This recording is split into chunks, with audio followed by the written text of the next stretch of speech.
Okay, take this question. It's question number 15 from Pathfinder, and the chapter is kinematics, subsection check your understanding. The question reads like this: a particle projected from the ground passes 2 points which are at a heights h1 and h2, and they are different heights above the ground and a distance d apart. So you can see this figure. So there are 2 points P1 and P2. Their heights are given as H1 and H2, and their distance between them is given as D.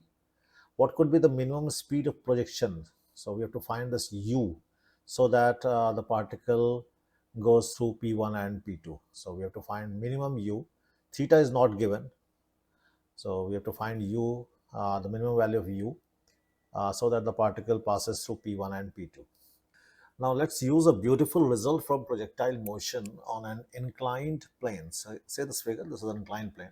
As you can see, the projectile is launched with speed v, making an angle alpha with the inclined plane. The plane itself is inclined at an angle beta to the horizontal, and the range measured along the plane is suppose d.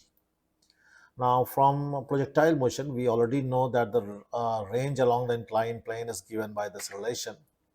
This you can go and check projectile motion, the theory of projectile motion. Since our objective is to find minimum speed, let's express v in terms of range. Just a simple rearrangement. So this is the expression for v. And now we have to find minimum v which can produce this range. Beta is fixed. V is to be found. Alpha is the only variable. We have to change alpha and find various values of v's for every value of alpha, and of those various values of v, we have to find the minimum value of v. So in a way, we have to find that alpha which will give minimum v. So in this formula, we have to think what alpha will give the minimum value of v. Now see here that alpha is appearing only in the sine term, nowhere else. And we have to think about that alpha which will give v to be a minimum value. For that, this denominator should be a maximum value, and for that the sine term should be a maximum value. The maximum value of sine term can be 1. So I've just put 1 in the place of sine alpha plus beta. So this will give v minimum, and cos square beta can be written as 1 minus sine square beta. Then factorize it. It will be split into two factors. 1 minus sine beta will get cancelled and will be left with 1 plus sine beta. So this is the expression for v minimum. And since sine beta is delta h over d, you can verify from this triangle. Sine beta is delta h over d. So just replace sine beta by delta h by d. So we have this expression v minimum.